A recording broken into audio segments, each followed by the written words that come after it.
Welcome back. So, another weekly crypto market recap number 14. So, yeah, I mean, let's just kick it off. It's never Yes, boring. exactly. So, just starting off, zkSync is almost here. It's almost here. 2.0 mainnet is almost here. We have 32 days, and I can't wait. Like honestly, the bigger this ecosystem gets, the more exciting it Yeah, becomes. man. There's just so much opportunity that can happen. What do you think? Yeah, I think especially the move to a sort of EVM compatible Zk rollup is pretty Yep. smart because at least last time I checked, which to be fair was maybe like a few months ago, like I don't know, maybe 3 months ago, it was basically only Zigzag that was really Mm, live on there. yeah. Um, so I mean, of course, a good DEX is pretty essential to any chain, but you can't really have a chain where there's only a DEX. Like that is not really interesting at all. So Exactly. yeah, hopefully them being EVM compatible brings a lot more applications to zkSync because it seems like a really good opportunity to scale. Yeah, Um, I agree. I so agree. yeah, let's see what No, happens. definitely. Yeah, no, there's supposedly already another exchange that's in testnet. Primex official, like they did pretty much. Primex Finance was pretty much in testnet right now. So I don't know. It might be interesting to see once they're on mainnet and see if they even bring even more attention towards zk sync. Yeah, But but I can't wait. Honestly, there's a lot going on, so it's definitely worth checking out. And yeah, like let's just see what happens. yeah, And going into ENS and Coinbase's collaboration is great to see them. Coinbase adopting more Ethereum's ecosystem and just promoting it more in its own way by collaborating with already existing like builders in the space. So it's really good to see. yeah, yeah. I think what's interesting is you do somewhat see the move of centralized entities or centralized exchanges to a little bit more Mm, decentralized, which I think is pretty interesting. But so far, it hasn't been a sort of full adoption of decentralization, and I think no, yeah, I What agree. what is kind of maybe ironic or counterintuitive is that I think the big exchange that succeeded most in this is Binance because Definitely. even even though Binance Smart Chain is not really decentralized in any meaningful way, it's still probably um, more out I want to say more outside of Binance than anything Coinbase does, but that's not completely fair, but because they do have their Coinbase wallet, I believe. Yeah. um so that is not completely fair, but yeah, I mean, It doesn't let compare. Like it's like Binance having a whole yeah, they have chain. their It's whole just ecosystem, exactly exactly. their whole entire ecosystem. It makes it like compared to Coinbase, it's you really can't compare them because it's just Binance has so much advantage against them. Like Coinbase only having like a wallet is great. You being able to connect to all these ecosystems is great, but like it's a whole different game when you're pretty much managing an entire chain and Yeah, you're pretty much just adding like enormous value back to the token in so many different ways. So like you're obviously gonna attract way more like users compared to like Coinbase where like you only could just exchange and pretty much use your wallet occasionally if you want to like connect your wallet with your Coinbase wallet in a certain way. But yeah, there's already other competitors doing that exact same like model. Like Crypto.com is doing the same thing. They have their wallet too. So like yeah, Coinbase needs to like step it up. And I, they I had do they like also. They Yep. also have their Kronos chain, I believe, right? Right. That's right. See, they at least they're they were learning, but I don't really think people really gonna use Chronos chain. Yeah, no, no, me neither. No. But like that's why like I'm glad Coinbase is taking a different approach and like allowing retail to run validators on Ethereum. Like they're mainly like trying to back the main net. So Yeah. it's cool to see that how they're pretty much handling the competition. So I don't know. Let's see where Coinbase is in a year because their stock is like down only. Yeah, I mean, a stock price obviously always doesn't always Of course um, not. Of present the course not. true value of a company, but yeah, it could be. I don't know. Listing at the top is pretty Yeah, funny though. yeah, that and also their coin listings recently, or let's say the past year, haven't Oh been yeah, excellent. definitely not. Yeah, But I mean, wasn't there like even a scandal where like one of their yeah, insiders were yeah. like, They were so like insider trading. exactly. So they need a lot of like internal like like Cleanup. fixing Yeah, I exactly mean, clean up even external like it just them looking out to list tokens is like how are you gonna say that you're gonna list all these shit coins and then really assume that like people are gonna want to trade on your exchange because you're trustworthy but you're listing yeah, these shit coins like if you yeah, were like going after like real projects maybe you get more credibility but who knows. yeah, exactly. Because I mean, when I first started, Coinbase was kind of the trustworthy exchange, which I think they Right. still are, to be honest. Yeah. Um, because it was just super easy to use, and they still got that going for them.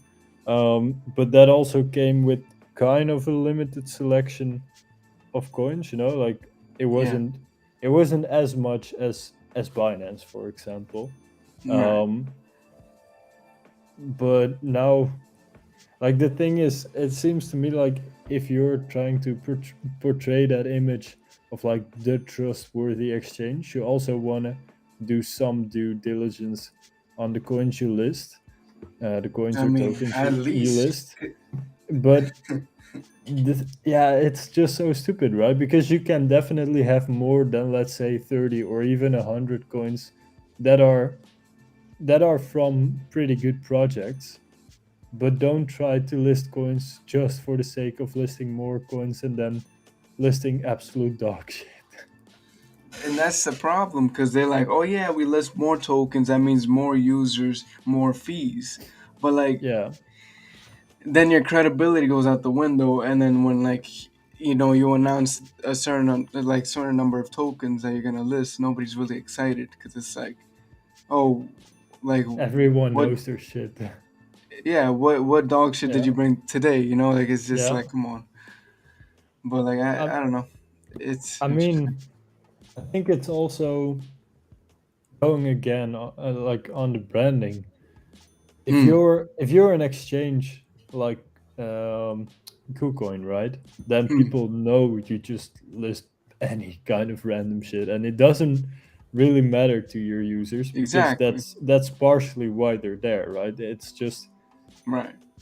there's some super obscure coin, yeah. Then of the major exchanges that are somewhat trustworthy, then Mm, KuCoin is probably the place you want to be. But if your whole thing is to portray kind of this normie friendly exchange where that's super easy to use and you probably won't get scammed, then why are you listing coins that are exactly. like, I mean, they're not, I'm not saying they're scams necessarily, but just to give one example, that I saw a tweet about, I think yesterday, there was this coin, that was, I think, even on some Coinbase blog or something, of coins to watch or something like that, right? So it Mm, wasn't explicitly said that they were gonna list, but it was somewhat endorsed by Coinbase. right. And Right. then the CEO of the company was just basically begging people for 50K um, in the Telegram because of some deal or something that he was Oh supposed to my make, and he god! needed 50K to close the deal. But that just seems like Wow. I mean, Why? That again, I'm like not even saying that's that's a scam, but that seems such poor business judgment to basically beg your audience for money for some deal. that's just funny. Like how like that doesn't even make sense. Like how like they it's wow. That's you would expect that from smaller exchanges. You know you wouldn't even you shouldn't expect that at all, right? And then you're Yeah, seeing it from like one of the largest exchanges in the world. That's funny. That yeah. is funny. I mean that goes to show like they're not in it for the tech. They're just in it for the fees. For Oh money, shoot. yeah, of course. I mean, yeah, Oh man. That's that's crazy. yeah, Yeah, let's just move on. Let's just. yeah, I mean, it's crazy because it like this is just another thing that Coinbase is releasing. Coinbase Cloud, like that's it's interesting, you know. Like they're gonna continue expanding in this way. I'm telling you, they have a whole new model. They're not following like how like FTX for example. They practically endorsed in a massive way Solana.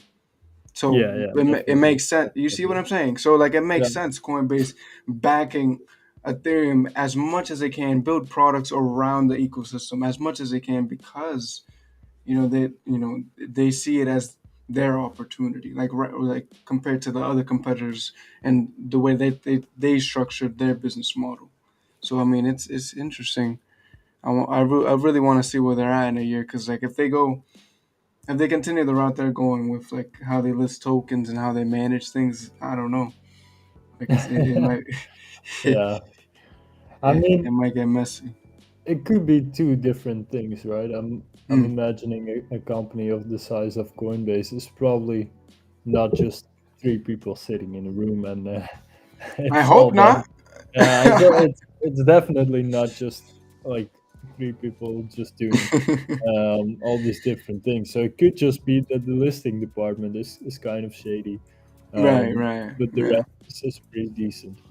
Mm, Um, I agree. but yeah, I mean, like I said, I do think Coinbase does a lot of things pretty well. I think, especially in the early days, they're sort of, I mean, it wasn't really a sign up bonus, but the sort of learn to earn model that they had. I don't know if Mm, you remember that, where you had to yeah, take a short kind of quiz about a video they showed you about some token, right? So it was all yeah, these different things. It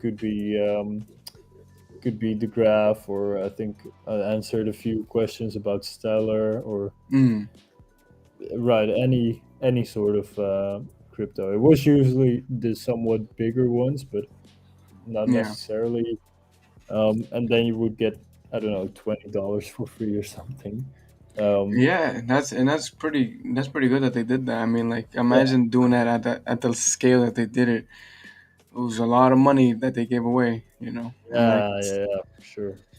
they. I They mean, must have given away millions because I think definitely. honestly, even as someone who only used Coinbase pretty briefly, I mean, if I'm getting free money, then Mm, I'm willing to answer a few questions in a quiz, right? So I same. never really used Coinbase that long because I figured out pretty quickly that if you just use the sort of retail version of Coinbase and not like Coinbase Pro, that you're paying Yep. absolutely horrendous fees. Um, so yeah, I moved on to different platforms pretty quickly. But if they're giving away, let's say $20 something, then of course I'm gonna do it. So I think all in all, because not all the ones were that high, not all were $20, but all in Mm. all, I wouldn't be surprised if I got around $100 for free or something like that. Yeah, no, like that's why like it was great marketing to be honest. Like Yeah, it really attracted a bunch of retail to their platform and like I wouldn't be surprised to see something like that implemented again in the future. And I'm telling you, like that's just that idea alone. It's pretty cool to see because like it just attracts retail to just not only like invest into these different tokens and platforms and use them these different like applications. Like it's just you're actually learning what they do. You're learning Yeah, how they could be useful rather than just playing around with it whenever you feel like it, just because you're incentivized to, you yeah, know. yeah. But no, it's definitely great to see. Definitely, man. Just talking about Coinbase and even how they're offering the ability for retail to like run validators like running a validator with Rocketpool, it gives you even more incentive to do with them. It's now it's a game of like who's gonna incentivize retail the Most. most, right? Yeah. So it's really interesting to see even where Rocketpool is going with like they added two more. These are what you originally would get even if you did it with, let's just say, solo, solo validator, or you pretty much went with Lido.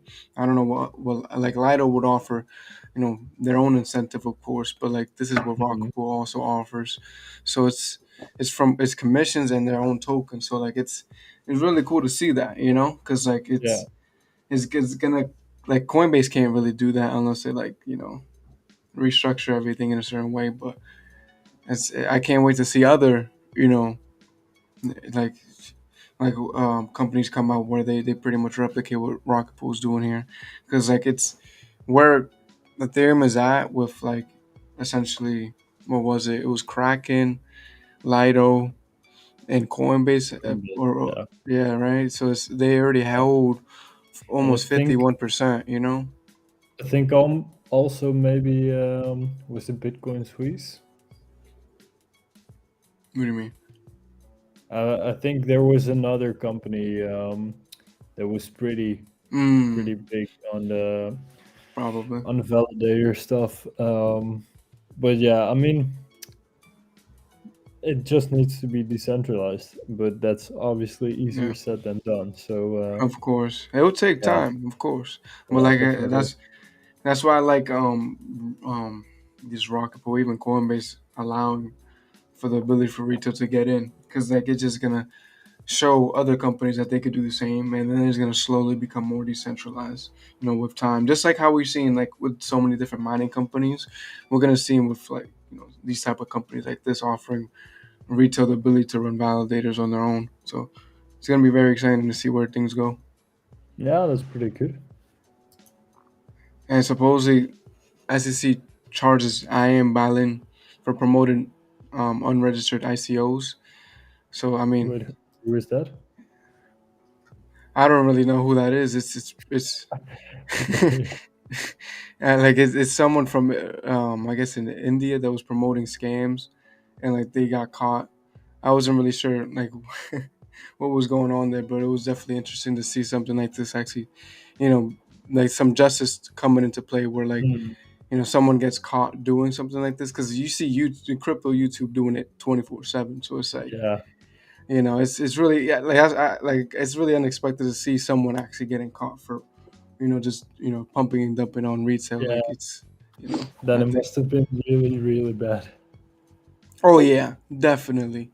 Like I mean, just the reaction of Susso and some of these other guys pretty much like saying, oh yeah, they finally got him and everything. Like he must have been doing something, and I guess it's something related to like Ethereum, and like oh, I guess he said like the contribution that was going to the pool was going to be used to like validate the network and run nodes and stuff. Yeah, Like yeah, he probably just like took the money and ran. Yeah, they said that he rugged, but I don't know. But it's really interesting to see. But yeah, let's send it off. Like yeah. you know, I think this is pretty much. probably the most interesting of this week of all. Yeah, no, like I mean, the idea of blockchains is immutable transactions. No, Yeah, exactly. so like, why is something like this even being proposed and like thought of? Like, what use does this really Like, what use is there for this? Like, yeah, Yeah, you can reverse transactions for people getting hacked. Of course, excuse me, but like, I mean, you got to do your own like due diligence. If you hold your keys, you hold your crypto, but you have to be responsible. It's not. You can't just hope that like somebody else is gonna like reverse everything just because of something going bad or someone taking your money. You gotta like make sure that that doesn't even happen, or there's no likelihood of that happening.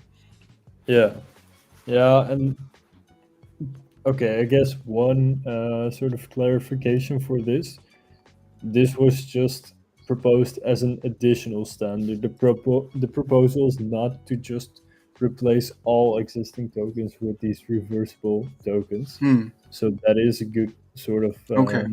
nuance to the story. Um, but I guess the sort of problem that I saw someone mention with this is the fact that if you have in crypto, you obviously have a lot of projects that are backed by VC firms, right? Hmm. Um, so then it could very well be because these VC firms obviously don't want to lose money. Then it could Right. very well be that they're kind of pushing projects like, hey, you know what's actually useful if you use this reversible transaction type of token, and then it's pretty easy to get to a point where like most major projects that come out after this standard would be implemented, Hmm. they just use these reversible tokens, right? And Yeah. then especially if it gets to a point where there is a sort of large enough base. Sorry, that was my dog. No worries. uh, if we get to a point where there's a sort of large enough base for these types of tokens, so let's say, I don't know, maybe let's say 30% of all tokens um, from projects are these reversible tokens, right? Then it's Hmm. also way easier for regulators to say, yeah, no, these tokens are actually the good tokens because they're more Right. Right. financially safe. So we're gonna ban all the other tokens, and from now on, it's only legal to use the reversible standard, and then Hmm. that just creates a sort of self-reinforcing loop where then all the new projects are like, hey, we don't want to get in trouble with the law, so we'll use the reversible token, and then at that point, Exactly. it's just pretty easy um, to sort of force people or projects to reverse transactions if for some Exactly. reason, for whatever reason, any sort of institution of power would want to do that, right? So I think Yep. I think even introducing this is probably not harmful in the short term, but to me it seems the possibility of it being harmful in the future seems pretty big to me. It's to me No, it's I not agree. so much a question of if, but rather when it would become harmful. Yeah, because like the idea of like this is gonna be brought up again by somebody else in the future, right? And like if Yeah, at that point the consensus is like at a different point, then yeah, they might just pass something like this, and then it ends up like how you said, getting to a point where like governments are gonna ban any other tokens that they don't have like these reversible transactions, and then it will just become to a point where like most of the projects in Ethereum are gonna have these reversible transactions in place, and like that's just gonna look terrible. And like especially with like VCs trying to invest into some of these different projects, like they what if they might say, oh yeah, we want to only invest into projects that have the reversible yeah, tokens, and yeah, it's not another exactly, loop. exactly. It's And I mean, crazy, man. yeah, I mean, even going back to governments, right? It's Hmm. also, um, I think it's also easier for them to say, all right, yeah, you can have all the blockchain stuff, just implement these. Um, reversible transactions, right? Right, Because right. that's basically, I would say, it's probably seen as more extreme if you're a government that just says like, yeah, no, all this crypto and blockchain stuff is bad and we want to ban everything and blah blah blah blah blah.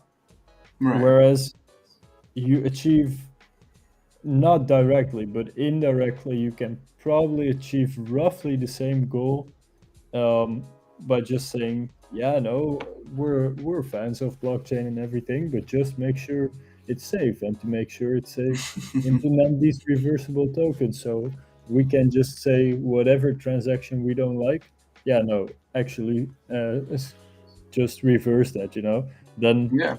We gave if them the block tools to be able to do it, right? yeah, if blockchains are not immutable anymore, Mm, then why even use a blockchain, right? Then you might as well just exactly.